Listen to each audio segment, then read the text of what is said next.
Амралтын хөтөлбөр үргэлжлэн танд хүрч байна үзэгчтэй. За одоо үргэлжлүүлэн сэтгэл зүйн булангаа хүргэх гэж байна. Яг одоо студид маань сэтгэл зүйч намун хүрэлцэн ирсэн байна. За амралтын өдрийн мэнд. Бүгдэнд амралтын өдрийн мэнд. За баярлалаа.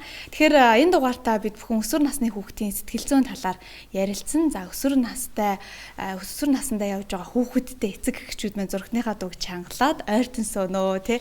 За өсвөр нас нь болвол одоо яг энэ эцэг эхчүүдэд өсвөр настай хүүхэдтэй эцэг эхчүүд бол маш их одоо яаж харьцах вэ гэдэг асуудал бол их тулгамцсан асуудал болоод байгаа. За тэгээ дээрэс нь нөгөө нэг энэ жинзенер гэл ингээд нөгөө нэг уюуд бас яригадаад байгаа шүү дээ. Яг энэ өсвөр наснаас гадна тий. Тэгэхээр яг энэ өсвөр насны одоо хүүхдүүдэд тарих сэтгэл зүйд юу нэг юу болж идэм бэ тийм ээ. Энэ нас юу нэг ямар онцлогтой нас юм бэ гэдэг дээр яриагаа хэлье. За юуны өмнө өсвөр нас чи ер нь 10-аас 18 хүртэлх насыг хэлээд байгаа. Тэгээ одоо зарим тохиолдолд бол хүүхдүүдийн өсөлт хөгжил бодлолт нь арай эрт үед явагдах тохиолдлууд илэрч байгаа. Гэхдээ ер нь бол нэг 10-аас 10 наснаас ер нь шилжилтийн үе гэж хэлж болно. За ихэнх үед дунд үед одоо төгсгөл үе гээд ялгаад аваад үзчихэлтэй тийм. Тэгмээд ихэнх үе бол нэг 10-аас 13 хүртэлх үе.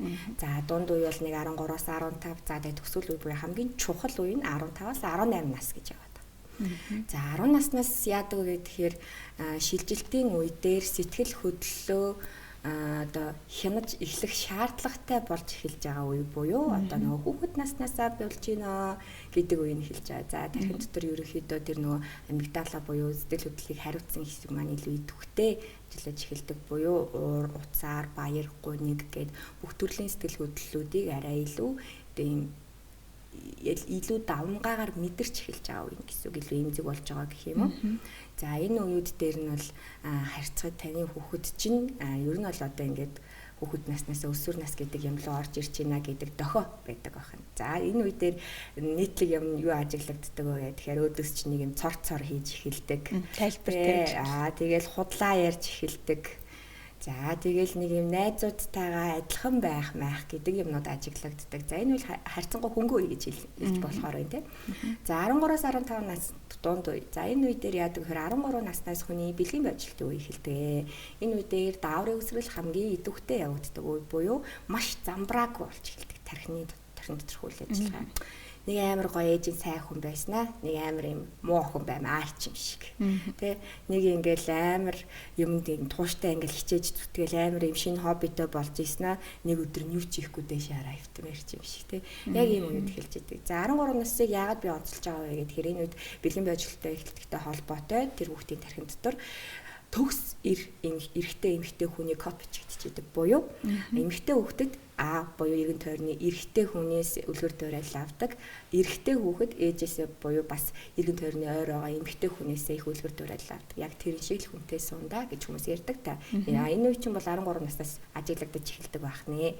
За энэ үе дээр ээжийн, аавын одоо иргэн тойрны хамт байгаа насанд хүрэгчдийн хэрхэн яаж бие авч явж байгаа вэ гэдгээс шалтгаалаад тухайн хүүхдийн маань ирээдүйн одоо хань ижлээ сонгох надад ямар хүн тохирох вэ? Ийм л хүн царайлаг, ийм л хүн гоё, ийм л хүний хань ижил болж чадна. Эсвэл би хүнтэй суухгүй дээ гэдэг энэ бодлуудын хамгийн эхлэл хэсгийг тавигдчихийдэг. Ер нь 13-аас 14 нас хүртэлхийн хооронд нэг жилийн хугацаа гэсэн үг байна шүү дээ. Энэ үед болж игэл одоо нөгөө аав ээжийн тий аав охинтойгоо болцох ээж нь хүүтэйгээ болцох эмэгтэй хүнтэй ингэж ярьцах, эрэгтэй хүнтэй тэгэж ярьцах тий гэр бүлийн үнцийн ад жаргал нь юундаа оршдог гэдгийг үлгэр дуурайлаар нь үзүүлүүлэх зүгээр байдаг гэсэн үг. 13 наснд. Тий 13 наснд ер нь яг тийм байдаг. Дараа нь 15-аас 18 нас за төгсгөл үе буюу одоо би энийг бол бүр хувьдаа хамгийн чухал үе гэж үздэг. Нөгөө сурсан занг сураар байхгүй гэж манай монгол хүмүүс их ярьдаг тийм. За яг энэ үе дээр чинь таны нөгөө сурсан зан бий болж байна. Таны үндсэн характер, юмыг харах өнцөг, амьдралаас авах таашаал бүх юмны чинь гол суурь нь одоо яг энд тавигдж байгаа гэсэн үг байхгүй юу? Та өөрөө сонгож бий болгож байгаа таны хандлага хүмүүжил гэсэн үг. За 15 нас гэхээр одоо ангиар тооцвол 10-аас 12 дугаар анги байгаа байхгүй юу? 10 дугаар ангиас бид нэр яадаг үлээ хүмүүсийг шалгалтанд бэлдүүлдэг шүү дээ. Яэш тий. За ер нь бүрийн одоо дэлхийн нийтээрээ анзаарвал бас энэ үеэс нь ахуулаад хичээлээр бөмбөгддөг. Амар олон сургалтын хэмжээнүүдэд явуулаад олон төрлийн хэл соёлыг сургуулаад тий гадаадад амьдрах уу дотоодод амьдрах уу ирээдүйд ямар мэргэжилтэй болох уу гэл маш олон чухал сонголтуудыг яг энэ насандаа хүүхэд шийдвэр гаргаж идэг байхгүй юу. За тархин дотор юу болж идэг вэ гэхээр яг энэ 15-аас 18 наснд хүний тархины нейрон боловсруулалтын хамгийн идэвхтэй үе гэж явдаг. За энэ идэвхтэй үе дээр яадаг вэ гэхээр би одоо ядарч нэмж мэдээлэл авч чадахгүй боллоо гэдэг мессежийг тархи хийж өгдөггүй. Юу л бол юу сурдаг, юу л бол юу ч хүлээж авдаг. Тэгээд дээрэс нь энэ үеийнхэнтэй ажиллаж байгаа тэр багш нар бол үгүй чи чадна гэдэг үгийг маш сайн хэлж байгаа хэрэгтэй. Эцэг хин гэсэн. Чи чадахгүй бол хин чадах юм. Буйны чи л чадна. Чи бүгдийг чадна гэж хэлж байгаа хэрэгтэй. Яагаад гэвэл нэр бүгднийг чадах байхгүй юу? Нэр бүгднийг хийх байхгүй юу энэ хүмүүс. Нэгээс хоёр гадаад хэл зэрэг сурна. Ямиг маш амархан нэг хараа тогтоо, ой тогтоол сайжирна, анхаарал төвлөрөлт, анхаарал шилжилт бүгдээрээ сайжирна. Энэ үе дээр нь аль болохоор мэдлэг боловсрлоор нь жоохон өлөн байлгаад, аль болохоор тэр гэрийн ажил дүүгээ харах, иймэрхүү байдлаас нь бас нэг жоохон чөлөөлөд өгөх хэрэгтэй. Гэтэ огт хийхгүй бол биш л дээ мэдээч жоохон чөлөөлж орон зайг нь олгож өгөх хэрэгтэй. Тусдаа өрөөнд оруулах хэрэгтэй. Тэр хүүхдэд өөрөө төвлөрөөд би хэн болмоор байгаа вэ? Би хаашаа явах гэж байгаа вэ?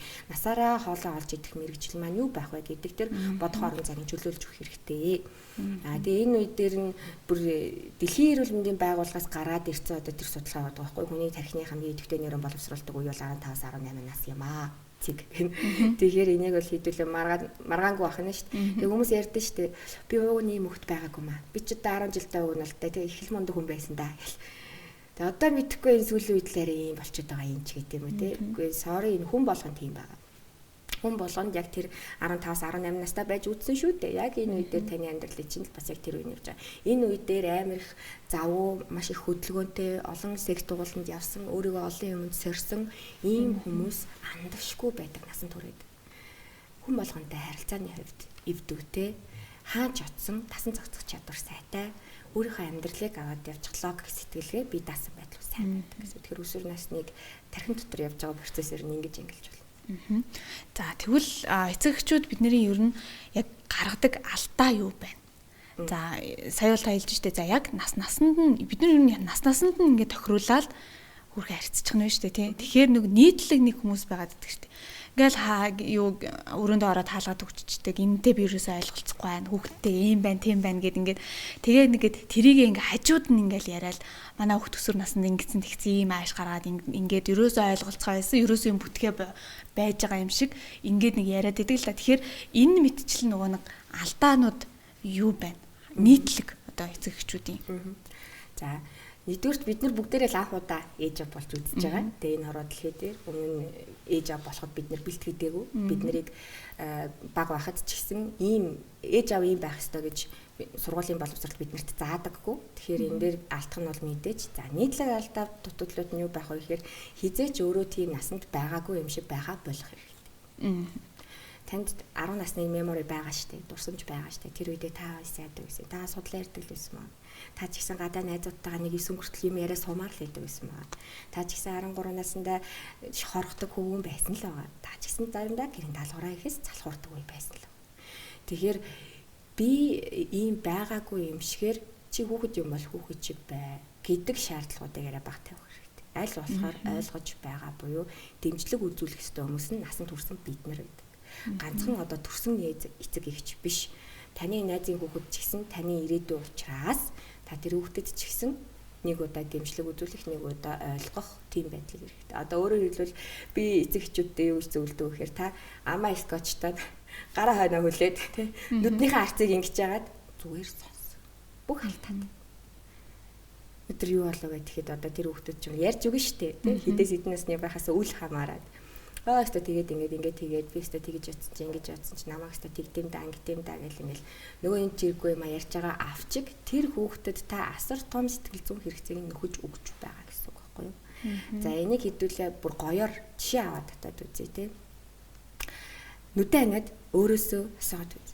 Энэ дэлхий дээр таныг бүгдээрээ хинж тоохгүй л яах. Хинж тоохгүй таныг анзаардаг. Танд хинж гараа сунгадгүй. Та ороод ойр ганцаарх нь болчихсон. Ээж авчиж байхгүй. Баслаа юм шигтэй шүү. Хүүхдэд ээж аав нь тийм мэдрэмж байна. Хүүхдэд найз, багш, автобусанд тааралцсан танихгүй ах, сургалтынхын тэ багш, асран хамгаалагч, найны одоо хин байд. Эднэр биш ээж аав нь тэр ертөнцийн явдаг гэсэн. Та нэг л удаа үгүйсгээд та нэг л удаа өгөө гэж хэлэхэд тэр хүүхэд хорвоо дээр ор ганцаараа орхигдсон юм шиг мэдрэмжийг авдаг. гэсэн үг байна. Тэгэхээр нөгөө цаг тутамдаа тоогоол тий амар олон хүүхдтэй мэдээж ингээл ойрхон төрсэн ээжүүдэд бол одоо мэдээж хэцүүлтэй. Гэтэ хоёулаа яг одоо өсвөр насны хүүхдүүдийн хувьд ярьж байгаа учраас ингэж хэлээд байгаа юм. Та тэр хүүхдийг нэг удаа үйл ойшоход, нэг удаа нэг юм анзаараагүй юм шиг дүр хэсгэхэд, нэг удаа бусадтай харьцуулахад тэр хүүхэд бүр юм амар томмоор комплайн болгож хүлээж авч байгаа байхгүй юу. Би л чадахгүй байна. Би л болохгүй байна. Би дандаа бүх юм дээр буруу байдаг учраас ээж дандаа надад ингэ заад юм байна. Би чимээгүй нэг удаа сонсоод тийм үү. Би чамд яаж туслах уу гэж асуух нь хамгийн том дэмжлэг. Тэрнээс биш битгий тоо иймэрхүү юмнуудтай битгий харьц. Өөртөө өсгийн үйлдэлний арилаагүй. Эсвэл одоо юм харвас гэр орололд өссөн гэл ингээл хүүхдүүдийнхээ хажууд ямар шүүл дүргөө ярьж байгаа. Нэгт хоёрт сургуулийн орчинд дээрлэхэлтийн их усүрийг магадгүй эцэг эхчүүд өөрсдөө эхлэн тавьж өгч байгаа. За яаж вэ гэхээр эдний багш гэж нэг юм гар харсан амтан. Тэг юу ч үгэг болохоор миний хүүхдийг тоохгүй байна. Эдний багш залуу болохоор юу ч мэдэхгүй байна. Эдний сургууль юу нэг айгу мяа юм аа. Тэр сургууль дээр очиж уулзлаа гэсэн чи айгу мяа юм аа. Гэхдээ хүүхдийн сурч боловсрдаг тэр ариун цагаан эрдмийн өргөөг чихэн дээр нь аваачаад ингээд хүнээр нь ялгаж муулаад байхаар эцэгчүүд хоорондоо мэдээлэл солилцох нь одоо мэдээж зөвлөдөө айл сургууль сайн бай, хүүхдээ ямар сургуульд өгөх вэ гэд гэтэл авч хүүхдийн хажууд тийм цөрөг мэдээллүүдийг хуваалцаад байхаар ээж ингэж болж байгаа юм чинь, аав ингэж болж байгаа юм чинь, эмээ өвөө ингэж болж байгаа юм чинь би ч гэсэн тэгнэ гэдэг нэг юм болох юм байна гэдэг найдварыг өгч байгаа. Ингээд хоёр дахь том алдаа нь болчихж байгаа. За гурав дахь том алдаа нь байдаг вэ гэхээр олон хүүхдүүдтэй айлын хүүхдүүд байдаг тийм. Айлын ганц дунд баг бүгднгийн нэг ижил болох гээд байдаг. Нэг гэр бүлээс хүмүүжчээд яхаараа юм өөр гэдэг хинээгээ дуурайцсан. Очиж аавынхаа яг тэр зангийн дуурайцсан. Бүх хүүхдүүдийг хоорондоо нэг гэрт амьдарч байгаа гурван хүүхдийг гурван ижилхэн байлгах гэж шаардаад байдаг. Үгүй өөр та чи ээжээсээ өөр байгаа, та ах эгчээсээ ч өөр байгаа. Тэр хүүхэд хизээж ахаасаа эгчээсээ дүүгээсээ адилхан байх, үлгэр жишээ авах албагүй тэр бүр боломжгүй. Тэгэхээр хүүхдүүдэд хооронд нь харьцуулахгүй байх хэрэгтэй. Тэгээд нэг юм ажиглагдав. Одоо ялангуяа манай Монгол соёлттой. Манай энэ аюу сайн. Энэ бол өөрийгөө аваа явчихна актер тий гээд ингээд амар сайн магтдаг, тэрнийхээ хажуугаар хайдаг. Чи үгүйсээ чаддсан юм чи яах юм бэ гэд. Суралт амжаанд нь явуулдаггүй. Эсвэл нэг юм аль нэг муу сурагчид, аль нэг сайн сурагчтай ингээд хамт суулгачдаг. Чи сайн юм чи яах вэ энэ сүртэй гэж тийм тий. За тэгэнгүүт нөгөө талдаа хамаатан садан ах トゥ анги хамт олон даяараа нэг муугаа онцолдог. Энэ чадахгүй чадахгүй дээ. Наадханд чинь туслахгүй л бол худлаа. Наадхандаа хуулвал, наадхандаа зааж өг. Чи яагаад ах их чигээ байж болдоггүй? Чи яагаад ангийнхаа бусад сурагчдтай адилхан байж болдоггүй? Гэт харьцуулаад ах ихтэнд биш үү ангийн хамт олонтой харьцуулаад шүү дээ. Ингэж харьцуулангуудаа нөгөө сайн байгаа нь миний буруу юм уу гэдэг бодлыг энэ талдаа өгчидэг бол энэ талдаа би угаасаа чадахгүй юм чинь хин нэг надад туслах ёстой гэсэн ойлголтыг ингээ өгчидэг. Ингээр чи нөгөө дарангуулагч хохирогч хоёрыг бас бэлдээд өгчөж байгаа зү тийм өмнөх дугаарууд дээр ярьсан шиг. Тэгэхээр энэ зүйл дээр бас ингэж бусадтай харьцуулахтаа болгоомжтой байх хэрэгтэй. Чи бол цоргаанц, чи бүгдийн чадна, хичээгээд үз, хүн хичээж иж амжилтанд хүрдэг гэдэг юмыг л ойлгох хэрэгтэй. Иймэрхүү л хураалтаа юу нэг юм нийтлэг ажиглагддаг. За тэгээд мэдээж та сая ярьж энэ нөгөө одоо сайхан ярилцах гэд тий. Дээрээс нь нөгөө хүний л амьдрал босоо нөгөө нэг маргалах хүүхдтэйгээ санал бодол нийлэхгүй байх, тэрнийг ойлгохгүй байх гэл олон л мэдээж асуудал гарч ирнэ. Тэгэхээр нөгөө нэг загнахтаа бид нар бас гаргаад идэг алдаа бас юу байгаад идэв. Мэдээж тэр хүүхдийг ингээл хоногийн 24 цаг байнгын ингээл сонсоол ингээл бүх үйлдэлийн дэмжээл гоё байна, мундаг байна гэж бид нэр чадахгүй штэ тий. Тэгэхээр нэг талаасаа бас нөгөө нэг аав ээжийн бас нэг наа чин буруу шүү гэдэг нэг тийм үг тий. Ийм заавал байх ёстой юм шиг санагддаг л да. Тэгэхээр нөгөө нэг загнахтаа бид нар бас гаргадаг алдаа бас юу байна? Яаж одоо хүүхдийг зөв загнах юм? За загнах талтаар бид нэр тухайн хүүхдийнхээ нэгэсэндээ за шууд хэлэхэд би таасан байдлыг дэмжиж өгч байгаа гэж хэлж байна. За сэтгэл судлалын сонирхолтой фактуудаас дуртахад огт өвчин мэдэрдэггүй хүн гэж байдаг гинэ. Бүр ямар ч өвдөлтийн рецептор байхгүй. Ямар ч өвдөлт мэдэргүй тэр хүн төрөлхий. За ийм хүмүүс маш муу асаргаатай гэр бүлд за 3-10 хүртэл болдог тэгээ энддэг. Маш сайн асаргаатай гэр бүл 25 хүртэлх наслаад тэгээд энддэг гэдэг. Ингээнээр бодоод үзэхгүй өвдөлт мэдрэхгүй бол гоё юм шүү тий. Өвдөхгүй бол гоё юм шүү. Амьдрал аюу жаргалтай байж тээ тэгж өвдөхгүй. Авчиг өвдөлт өөрөө хүний биеийн дархлаа гэсэн үг. Хамгаалах механизмыг бий болгодог. Тэр нөхцөл байдлаас зүгтаах логик сэтгэлгээг бий болгож байна. Өвдөхгүй тулд өөрийгөө хамгаалж байна. Даарахгүй тулд дулаахан малгай өмсөж байна. Өөрөөсөө нэг юм дээрээсээ нураагаад унчихгүй тулд ядаж барилга дээр каск өмсдөг ч гэдэм үү те. Ийм байдлуудыг бий болгож байгаа гэсэн үг байхгүй. Тэгэхээр хитрхи их эрхлүүлэх нь өөрөө бас буруу. Одоо сонс гээд байгаа чинь эрхлүүл гэж хэлээд байгаа үг бол ерөөсөө биш байхгүй. Зүгээр тэр хүүхдийг хэцүү үед нь хэцүүгийг сонсож байгаа. Ууртай үед нь ууртайг сонсож байгаа л гэдэг. Тэрнээс биш хоногийн 24 цаг тэр хүүхд яах нь үг гэдэг ингээм амьд камер шиг ажиглаад байх гэсэн үг бол биш байхгүй. Тэгэхээр хүүхд чинь ямарваа нэгэн байдлаар алдаа гаргана. Би чадахгүй байна гэдэг юмнуудыг хэлнэ. Жишээ нь хүүхд чинь чулуун дээр бүдрээд унахад энэ мод чулуу байсан болохоор хүүхд бүдэрчлээ. Энэ чулуугаа авчихад яадын бэ? Энэ сөөхийн буруу эсвэл энэ Улаанбаатарын төгчлөлтийн буруу гэж ивэл та хүүхдээ амьдралд амьд гарах тэр одоо инстинктийг нь үгүй хийж байгаа. Харин энэ чулууг чи хараагүйгээсээ болоод анзаарахгүйгээсээ болоод хурдтэрхий хурдтай гүйж яваад унлаа. Энэ бол чиний буруу гэдэг зүйлийг хэлэх хэрэгтэй. Давхар нөгөө ааваас авдаг инстинкт, ээжээс авдаг инстинкт гэж нэг зүйл байна л да. Төрөлхийн. Ээж өөрөө хүүхэдтэй зүгээр байж байхдаа хүнийг хайрлах, инэрх, эмпати байх, бусдыг ойлгох гэдэг энэ зүйлсүүдийг хүүхэд ээжээс харж байдаг. Ээж минь амар харизматай, амар юмдаг юм гадаа гарч гэрт орж юм болоод хүүхэд ээжээсээ ганцхан тэр эмпати зөөлөн байдлыг л харна. Ээж баг хайртай айгүй хүний барагтай хайрладгүй тийм хүн байвал таны хүүхэд ч гэсэн тийм болно. Тэрийг л сурна.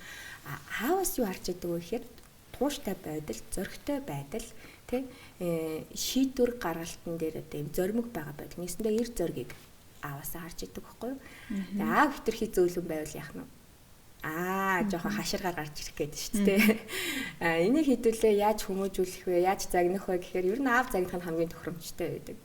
Аавын чадна гэж хэлсэн үг дэлхийн бүх хүний чи чадна гэдгээс хүчтэй байдаг байхгүй. Аавал миний охин чаднаа, миний хүү чаднаа гэчихэд нэрэл чадах юм шиг мэдрэмж өгдөг байдаг байхгүй. Тэгэхээр яах вэ гэхээр за хэдүүлээ жишээ аваад үзье те.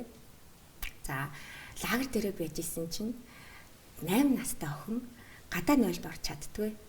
Аавгаа дагуулсан явж байгаа нөхөр. Гараас нүтэлцээ. Аав тэр үед яах ёстой вэ гэхээр эхний мэдээж дасгах байдлаар 3 4 7 охинтойгоо хамт гараас нь барьж нөлмөл суулгана те. Энэ бол ийм орчин байдаг шүү гэдгийг таниулж байна. Дараагийн удаадаа яах вэ гэхээр за аав нэнд зогсчих. Заамынхаа талаас. Чи цаашаа яваад орчих. Дуусаад ир. Тэгэхэд хүүхэд уйлна. Би яаж чаддгийг та миний гараас барьж авах ёстой. Би өстө чадахгүй. Би тийм газар өстө ганцаараа байж чадахгүй яасан юу. Тэр үед аавныг дөрвтэйхөө үг хэлэхдээ яхараа чаддгүй чи өвчнө болоо доороо үсттэй ямар тонохгүй газартай байгаа чи гэртээ байгаа юм шиг маягтай энэ чи цаашаа яв.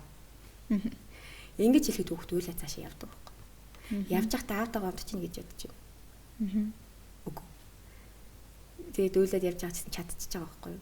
Тэнд ганцаараа ороод бицсаад гараад ирж байгаа. Энэ авчлаа. Айсан ч гэсэн чадчих байгаа. Тэгээд дараа нь чи яах вэ? Аавда баярлаа ш. Аав нь л ингээ хүчээр түлхэж хийлгэсэн. Тэрнээс аав нэрхлүүлээл хушуугаад ирсээл оруулаад тийм. Ирэх минь нандин минь ингээл мэдээч одоо охин хүүхдийг ч ир ингэж ялахгүйгээр баг залууд баг балчирт нь бол эцэг эхчүүд бол хушуугаад ивсэн шүү дээ. Гэхдээ хүүхд чинь нас сахих тусмаа маш аюултай нийгэмд орох гэж байгаа учраас тэр хүүхдийн бие даасан байдлыг дэмжүүлэхийн тулд аав ер нь иймэрхүү зүйл дээр нь ганцаараа хий гэдэг энэ бие даасан байдлуудыг дэмжиж өгвөл илүү тохиромжтой. Гэхдээ юу юугүй цохиж зодоол тэгээ хар болгонд хөмсгөө зангидсан юм бэ гэж хэлж байгаа юм биш. Ер нь яг нэг юм цаг тулсан үе гэж байдаг шүү те. Тийм үед нь аав яг нэг юм чангахан дуу гаргахад тэр гэр бүл бүгдээрээ болж иж тэр хүүхдийн эрг зоригтой байдал, юмд хандж байгаа тууштай байдал, хандлага бүх юм гарч ирдэг. Шийдвэр гаргах чадварч. Тэгэхээр бас нөгөө талаасаа нэг өмөрөөд идэх шүү те. Ээжин загнахаар аав нь өмөрөөд, аав нь үг хэлэхээр ээж нь өмөрөөд гэд те. Одоо энэ нөхцөлд энэ бол бас нэг л алдаа бах та. Yes. Аав ээж хоёр нэг баг байх хэрэгтэй. Нэг тим. Энэ хоёр хоорондоо бүр айгүй бүр нэг нэгээ бүр ингэ сайн дэмждэг байх хэрэгтэй. Тэгэж гимэн хүүхд чинь зөв хүмүүжнэ. Аав ээж хоёр хоорондоо ингэждэг бол тэр хүүхдийн гэр бүлийг харах өнцг нь тэр үлдчихэж байгаа байхгүй юу? Хосууд маргалддаг юм байна шүү дээ. Энэ нь эрүүл юм байна гэж бодож байна. Маргалдаад байгаа ч заавал журн хамт амьдраад байгаа шүү дээ. Тэгээ бид хоёр хоёулаа чам тайртай гэдэг байгаа шүү дээ. Тэгэхээр чи хүүхэд тэр хайрыг тэгж хүлээж авна. Тэгэхээр аав ээж хоёр маш сайн нэг багийн байх хэрэгтэй. Одоо тэр нөө боловсрол масрал дээр гардаг нөгөө юм олон ангит нэг кино байсан да Оросын киноны дээр ангарагийнхан билүү. Тэрэн дээр аав ээж хоёр амар гоё нэг баг болж байгааз охиноо найз залуугаас салахын тулд ерөөсөө л энэ шүү дээ. Аав ээж хоёр хоорондоо сайн ярилцдаг байх, нэг харцаараа ойлголцдог байх хэрэгтэй. За өсвөр насны хүүхдүүд дунд нэг юмаа нуудаг таад бас түрүүний хальт ярьсан тий нуугаад байдаг шүү дээ тий. Тэгэхээр энэ нуух нь өөрөө хэвэн үү? Яг тухайн насанд нь одоо ингээд яг тухайн үедээ ингээд нуугаад ингээд нас нь ингээд өнгөрөөд ирэхээр ер нь энэ байдал хэвэн үү? Энэ нуугаад байгаа нөхцөл байдалд ер нь ээж аваад яаж ажиллах вэ? Өсвөр насныхны чи нууцаа хэнд ярьдаг вэ гэдэг асуултанд 98-аас дээш хувь нь найздаа гэж хэлж байгаа. Яагаад гэж үзэж байна? Найз нь л одоо ээж аваас нь илүү сонсоод зөвлөөд л байна уу гэж ойлгоод байна шүү дээ. Илүү юм юу ч байхгүй. Яаж ийм нөхөр зүгээр тэнд тэнцвэртэй харилцаа явуулсан. Аав ээжүүд яадаг вэ гэхээр дандаа дээрээс харцдаг. Багш. Би ч гэсэн чиний насан дээр гэж эхлэхгүйгээр ер нь бол ийм үед ингэх нь зөв гэдэг байна. Чи ер нь бол ийм муу хавхтуудтай найзалж болохгүй ч гэдэг тийм. Тэгэл нэг А гингүүд нь Б гээл, Б гингүүд нь В гээл, тэгэл В гингүүд нь Г гээл нэг шатрын үдэлсэн. Тэгэхээр бага насны хүүхдтэй бид нэр харьцагтаа ч гэсэн тэгдэг үстэй. Хүүхдтэй харьцагтаа та доошоо суугаад яриарай. Өөдөөс нь хараад яриарай гэдэг. Яг энтэй адилхан та хоёр ч гэсэн харилцаанд орохдоо суугаад ярьж байгаа нь илүү тухтай байгаа. Тэгэхгүй би босоод ярил танд ямар санагдах вэ? Та босоод надаас асуувал бас ямар санагдах вэ? Өөр тий. Яг энтэй адилхан тэр хүүхэд ямаа танаас л нуугаад байгаа юм биш. Ер нь насан турсан хүмүүсээс нууж байгаа. Яагаад найзтай яриад байгаа юм гэхээр найз нь тэнд нэг илүү зөвлөөд илүү туслаад байгаа юм байхгүй. Зүгээр тэр найз нь ямар ч шүүлтүүргүйгээр өөртөө яг ижлэхэн төвшөнд хүлээж аваад тэрийг зүгээр л амар гоё сонсож өгч байгаа. Ойлгож байгаа. Тэгэхээр эцэг эхчүүд илүү яг тийм хүүхдтэйгээ ярьж байгаа төвшөнд нь байж ярилцах хэрэгтэй. Тэгтээ энэ хэлж байгаа шиг бас тийм амархан биш. Уус ингэ хэл ам цагтаад байдаг байхгүй. Үгүй чи наацсан штэ гэж. Тэнийг юм уу чи гэж. Тэхгүйгээр л одоо сонсно гэдэг чи бас их хүчин чармал шаардсан даа хөө. Яг тэгээд сонсоол байх юм уу? Эсвэл тэгээд яг яах юм? Одоо яг арга барилын хувьд ч гэдэм үү энэ дээр та өшөөнийг жоохон дэлгэрүүлээд яг гоо эхний ээлжинд сонсъё тий сонсоод тэгээ бид нар чинь би чиний насан дээр ийм байсан тийм байсан бидний үед гэл нөө үе яриад буруудаа явчихсан шүү дээ тий. Тэгэхээр яг энэ одоо сонсоод нөгөө нэг тэр найздаа яриад байгаа нууцыг нь би өөрөө л өөртөө яриулах гэдэг шүү дээ. Тэгэхээр бас нэг арга марга байх уу яах уу? За энэ дээр бол тэр хүүхдийг яриулахад бас одоо хэцүү гэж штэ тий хүчин чармалт шаардна. За та яриулчаад чадчихлаа. Эхний үе амжилттай давлаа гэж бод. Энэ хамгийн хэцүү шүү. Хоёр дахь үе нь юу яах вэ? Би чамд яаж туслах вэ гэж хэлсэн. Би чамд яаж ээж нь яах вэ? Аав нь яах вэ? Тий. Ямар байна гэж хэлсэн. Гуравт хамгийн санаж авах хэрэгтэй юм чи юу вэ? Тэгэхээр тэр ярьсан нууцаар нь дараа нь барьцаалж болохгүй. Тэр ярьсан нууцын дараа нь ингэж нөгөө юм дэлхийж гаргаж ирээ. Чи тэр үед бас тэгжсэн бидтэй гэж ярьж байна. Тэр үеийг нь бас хамаатан садантаа аав ээж нь уцаар ярьж байхдаа найздаа багшд нь ч юм уу те. Ёо энэ нөхөр чи ингэсэн байх юм а гэж ярьж байна. Та хэрэг зэ нэг л удаа тэгээ баригдчихвал ахиж хизээж танд итгэхгүй. Насан турсан хүмүүс бүгдээрээ худалж дандаа л ойлгож ин хичээ тэгээ шаал худлаа. Тийм болохоор хүүхдүүд сэтгэл зүйчтэй найздаа бүх юм ярьдаг. Аав ээж нь бүр ингэ би хүүхдээ гараа 10 хуруу шиг мэднэ. Миний хүүхэд надтай л хамгийн дотн байдаг. Орой олгон ирээ альцтай надтай бүх юмаа ярьдаг. Тоо гэртэл ярьж байгаа. Наад хүүхэд чинь нийгэмд явж байгаа. Сургуульд явж байна. Автобусанд сууж байна. Таксинд сууж байна. Дэлгүүрээр үйлчлүүлж байна. Сошиал орчинд хүнтэй харьцаж байна. Энэ бүхнийг та яаж яг өөрийнхөө хажууд байгаа шиг мэдээд байгаа юм бэ? Та юу ч мэдэхгүй байгаа. Хүүхэд чинь гэртэл ээжээгээ байж байгаа болохоос биш нийгэмд Удаа одор гэж сууж байгаа хүн байж магадгүй байхгүй юу. Тэгэхээр яг хамгийн анхны алхам бол ерөөсөө би чамд яаж туслах вэ гэдэг өнцгөөс нь хүүхдтэйгээ харьцаж эхлэвэл амар. Тэгээд дараа нь хамгийн сайн санаж явах хэрэгтэй юм чинь тэрүүгээр нь барьцаалахгүй байх, дараа нь сүхэж гаргаж ирэхгүй байх, хин нэгэнд одоо хувийн нууцыг нь ярихгүй байх гэдэг зүйлийг чадалцсан байхад хүүхд чинь аанда танаас өөр ярих хүнгүй болоод ороод л ирнэ. Яаж гэхгүйгээр өнөөдөр өстө таагүй байлаа. Ээж нь яаж туслах вэ? Тэврий. Зүгээр л яаж туслаад хэрэггүй. Одоо би унтлаа намайг амараач араач гэдэг. Ийм ингийн тийм хэл. Тэрсийг айхтар мөнгө төргөнэ хэлдэг ш. Бүгд тэр нөгөө санхүү өвгөө бэрхшээлд орсон тийм асуудал бол одоо эрчин нууц ихээс илүүтэй аав ээж уусаал мэдэн штт. Тэр чинь бол одоо нууц гэж ярих нь хэцүү байхгүй юу? Мэдээч яг нөгөө нэг хүнд сайн болчоод тэрэндээ нэг бэлэг сэлд авах гад тийм нэг 10 20 к гоох гад ирчихвэл одоо та тэгэлгүй штт өөр яг юм тийм. Ээж нь за яг байгаа нь л энэ чи яг энийг аваад тааруулчих заа юу чи гэдэг нэг юм байдлаар. За дээрэс нь нөгөө гар утас энэ сошиал хэрэглээ бол бас их асуудалтай болцсон шүү дээ тий. Тэгээд утасыг хураагаад авчих хэцүү тий. Тэгээд ингээд шууд код модоор нь ингээд ороод Facebook, Instagram руу ингээд нэвтрээл хинтээ яаж ийн гэдгийг хараал шалгаал тандаад авах хэцүү тий. Мэдээж энэ бол тусдаа аюул нэлээд том сэдв болох ч байж магадгүй. Гэхдээ яг энэ өсвөр насны хүүхдтэй хүмүүс яг энэ гар утасны сошиал орчныг нь ер нь эхний ээлжинд нэг хэрхий яагаад яаж бас тандаж үзэж болох уу тий. Гар утасны хэрэглээг нь бас яаж зөв ярилцаж ингэж ойлголцож хэрэглээг нь хязгаарлаж болох уу? За тандалт хяналт гэж ярьж штеп. Тандалт хяналтан дээр бол одоо маш олон төрлийн үйлчлэгнүүд гараад ирсэн юм шиг платформуд хүүхдийн утсыг хянжээдэг, хаана явж байгааг нь хинтээ харьцаж байгааг ингээд.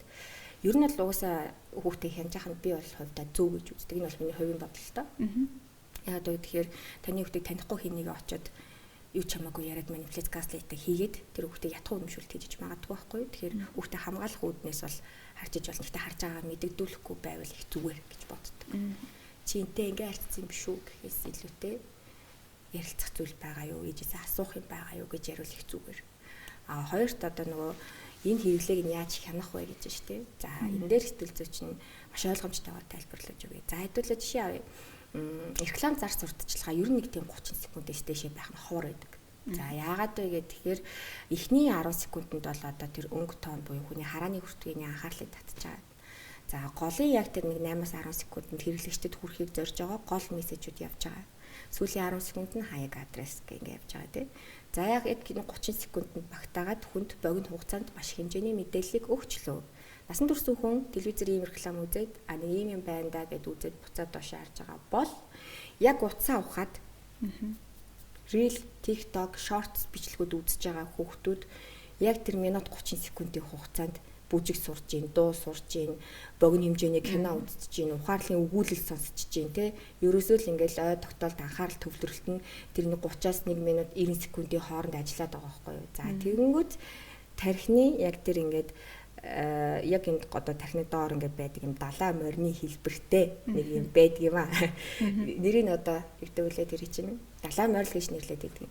Энэ хэсэг дээр хүний нөгөө анхаарал төвлөрөлт, шилжилт одоо тэр хэсгүүдийг хариуцсан хэсэг байдаг гэсэн үг байхгүй. Энэ хэсэгт байгаа тэр идэвхтэй байгаа нейроны холбоос, тархины холбоосууд нь багасч идэг. Өөрөөр хэлбэл хүн тийм юм үзэж байхдаа тодорхой хэмжээний кортизол буюу стрессээс авч идэг. Яагаад стресстэй байгаа гэхээр ямар ч хэрэгцээгүй мэдээлэл авч байгаа учраас. Тэгээд тэр кортизолын эсүүд нь тэр анхаарал төвлөрөлт, шилжилт гэдэг юмнуудыг дарангуулж идэг учраас хүүхдийн хүний анхаарал цаашлаад нэг юмдаа удаан төвлөрч чадхаа байцдаг. Тэгэхээр яг нэг юмдаа удаан төвлөрч чадхаа байгаад тэгэхээр хөргөчөө онголоод юу авах чилаа гэж бодоод зогсчихдаг. Би сая юу ярих чилээ, хоёлаа сая юу ярьж илаа гэд бодоод зогсчихдаг. Нэг Немогийн ой санамжтай болох нь шүү дээ. Дагаад ой санамжинд хүртэл нөлөөлж идэг. Ингээд цаашлаад хүний зан төлөвт хүртэл нөлөөлж идэг буюу нөгөө имийг амархан мартаад юмд анхаарлаа төвлөрүүлж чадахгүй байгаа хүн чинь өөрийгөө сул дорогоор мэдрээд эхлэхээр хамгаалах механизм гэдэг юм ажилланаа да. Ингээд их ууртай болдог. Дүүрэж байгаа юм шийддэг ч байт юм уу. Цаашлаад гар хөл ингэ салганагч байт юм уу. Ингээд бүр цаашлаад ирэхээрээ тэр бие махбодын соматик шинж тэмдгүүд гэх өмнөх дугаар дээр ярьжсэн те. стрессээс гадалтай бие махбодын өвчлөлүүд гэдэг ингээд. Энэ нь өөрөө хүнд асар их хэмжээний хор хөнөөл өгч байна. Нэгдүгээр анхаарал төвлөрөлтөө шүү дээ. Хоёрдугаар бид нар хүүхдийнхээ утсаа толгооноосоо хол тавиулт гэдэг шүү дээ. Яагаад гэж бодож байна. Хүнийг унтчих үед хүний тархинаас 5 төрлийн долгио ялгарч идэг. Тархины цахилгаан бичлэгээр туршилт хийж үзсэн байгаа байхгүй юу. За хүнийг хамгийн гүн нойронд автчих үед бета гэдэг долгио ялгарч идэг буюу энэ нь хүнийг чанартай нойр авах төлөөлж идэг гэсэн. За утас толгойн хайржууд байлаа. Энэ хоёр долгио хоорондоо мөргөлдөж гамма ч гэдэг юм уу нөгөө буцаад арай бага нөгөө юм долгио ялгаруулад байгаа үе дээр очиж байгаа буюу хүн чанаргүй нойр аваад юу ч хийгээгүй байж ядарсан мэдрэмжийг аваад цаанаасаа л нэг тийм залхуу нозоорсон байдалтай байгаа гэсэн. За тэгэхээр ийм ойлголтуудыг эцэгчүүд маань өөрсдөө маш сайн судлаад хүүхдтэй энийг ойлгуул. Тэр хүүхдийг хянах гад цагдах гад хэрэглээг нь хязгаарлах гэсэндээ утсыг аваад байгаа зүйл биш ээ. Энэ нь чамд ингэж нөлөөлөд байгаамаа. Чи өөрөө анзаарч байна. Чи ерөн сүйд хизээ ном уншив. Хизээ тэр нэг гоё хобби мобитэй юмдаа бүжиг мүжигэндээ явсан. Чи ерөн хилүүлэхгүй гэрийн даалгавар хийгээд хилүүлэхгүй гэр орноо цэвэрсэн үү? Их болцсон шүү дээ. Энэ юутай холбоотой гэж болох вэ? Өөрөө ч мэдэхгүй юм болцсон байгаа нь утастай холбоотой гэдгээр тайлбарлаж тэрийгэ хоорондоо тохиролцох хэрэгтэй. За тэдээс тэдэн цагийн хооронд утас, эдээс эдэн цагийн хооронд утас, тэдэн цаг гэхэд унтцсан байх хэрэгтэй гэдэг юмар хүүхдээр өөр нь хуваар гаргуулаад тэрийг сайхан хөргөч мөргөчөндөө ч юм өөрөөнд нь ч юм уу нүдэнд харагдах газар наагаад ингэчвэл хүүхэд өөрөө өөртөө өгсөн хариуцлага амар үнэнч байдаг байхгүй юу. Гагцгүй чи нөхөр минь тэдээс тэдэн цагийн хооронд уцаа хураан шүүгээ хилчвэл өөрийг нь хянах гад байн, цагдах гад байн, заах гад байн, зөвлөх гээд байна гэхээр зөрүүдэлж эхэлдэг. Тэгээ нэг л мэдхэд таны ч хараагүй утас керманаас нь гараад ирч магадгүй шүү. Илүү утсын хураагаа хавцаасч ахиад нэг утастай болсон. Тийм. За одоо нөгөө хүүхд яг энэ өсвөр наснд нөгөө нэг юм сэтгэл готрол, стресс одоо тэ байгаад байдаг штэ хүүхэд. Тэгэхээр одоо тийм мэдрэг. Тэгэхээр яг энэ нөхцөлд нөгөө ээж аавууд яг юундаа уурлаад байгаа те яацын эзэн гэхээсээ илүүтэй бас яг энэ стресс хитих стресстэй байгаа. Тэгэд энэ сэтгэл зүйн байдал нь болохгүй байгаа нөхцөлд одоо бас ээж аав маань яах вэ? Бүр үнэхээр шүү. Таны үгийг авахаа болоод буруу зуруу зан үйл дадал зуршлуудтай болоод хортой орчинд очоод нэгэнт одоо тэр зүйлд ингээ хорлогдсон те.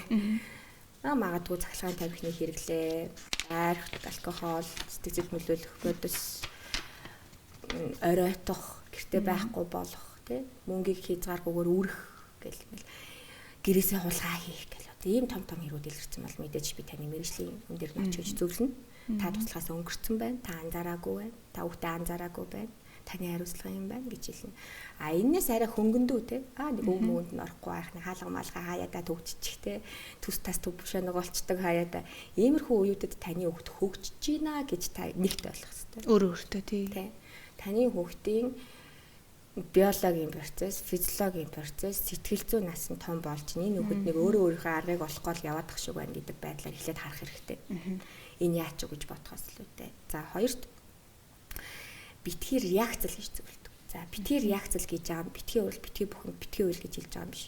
Зүгээр та ууртай байх үедээ хүүхдтэйгээ харьцаа түр аазна. Зөрүүлээд хүүхэд чинь хитрхи сэтгэл хөдлөл хай байгаа үедэр та ярилцахаас зайлсхий. За уур нь гарсны дараа, уйлж дуусныхын дараа, за хит хөөрөлт одоо авцсныхын баярлаад дуусныхын дараа ч гэдэг.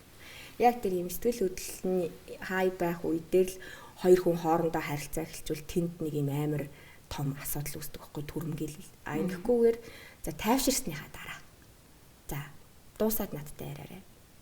Чи яг одоо ярихад бэлэн биш байгаа юм бол хоёлаа бэлэн болсон үедээ ярий гэдэг тэр орон цагийг орхих хэрэгтэй. Гэхдээ бэлэн болсон үедээ ярий гэж хэлээд орхиж болохгүй. За одоо бэлэн байгаа юу гэдгийг ингээл асууж л авах хэрэгтэй. Алхам малхмаар ойртож л авах хэрэгтэй. Тэгэд энэ хүүхдтэй би ойлголцохгүй байна гэж үзэж байгаа бол одоо ядаж үеийнх нь үеэл байгаа байлгүй дээ. Тэгээ бүр байхгүй бол тэгэл сэтгэл зүйчдэр аваач нэг удаа онцлогоонд оруулаад нэг ярилцуулаад үзэх хэрэгтэй. Та хоёрын харилцааны голд юу ар цав болчиход байгаа тэд нар ч сайхан хэлээд өгнө. За ер нь өндөрлөх тийшээ хандж чинь тэгэхээр нөгөө хүүхдийг шийдвэр гаргах чадварт сургах гэд тий. За яг энэ үед нөгөө нэг юм шийдэх гээд нь штэ. Тэр үед нь ингээд ээж аавд маань яаж туслах уу, яаж тэрийг нь дэмжих үү тий гэдэг дээр. шийдвэр гаргах юмыг бол ерөөсөө логик сэтгэлгээтэй холбож ирнэ. Логик сэтгэлгээ яаж бий болж хөгждөг вэ гэхээр хүн өөрийнхөө эргэн тойрныхоо энэ орчинд цэвэрхэн байлгахаас эхэлдэг. Буюу энэ бол цэвэр гэр бүлийн ахуйн ажил. Хэлүүлэхгүйгээр гэрээ цэвэрлэх, шалаа угаах, эзэн олныхаа аяыг хураах, хувцсныхаа шүүгийг жимбэтл нэвхэх, тэ өөрийнхөө хувцсыг ядаж шүүгийнхээ өмнө очиод зогсохдоо гадаа цаг агаараа эхлээ харчдаг. Ийм гэр бүлийн хүмүүжлийг хүүхдэд бий болгож чадчихж гэмээр хүүхэд чинь тэнд зөв шийдвэр гаргадаг. Танаас асуухгүйгээр бие даасан байдалтай болдог. Та өмнөр нь орж ямарваа нэг юм хийдэг. Хувцсыг угаадаг тий. Угаасан хувцсыг нэвхээд шүүгэнд нь хийдэг. Хоолыг бэлдээд алхад бодож өгөөд араас нь 85-ыг өөрөө угаадаг. Ийм бол sorry та хүүхдээсээ шийдвэр гаргах чадварыг нэхэд хэрэггүй. Тэгэхээр хамгийн сайн зөв арга бол гэр орны ажлыг хийлгэж сургах дадал. За баярлалаа. Үзэгчдээ өнөөдрийн дугаар энэ түрээд өндөрлөж байна. За үзэгчдээ бүхэндээ бид өсвөр насны хүүхэдтэй эцэг эхчүүдтэй илүү бас мэдлэг мэдээлэл өгөх зорилгоор энэхүү дугаараа бэлтгэлээ. За өнөөдрийн булан сэтгэл зүйч намаа оролцлоо танд их баярлалаа. Баярлалаа. Үзэгчдээ бид та бүхэн амралтын хөтөлбөр үргэлжлэн хүрсээр байна.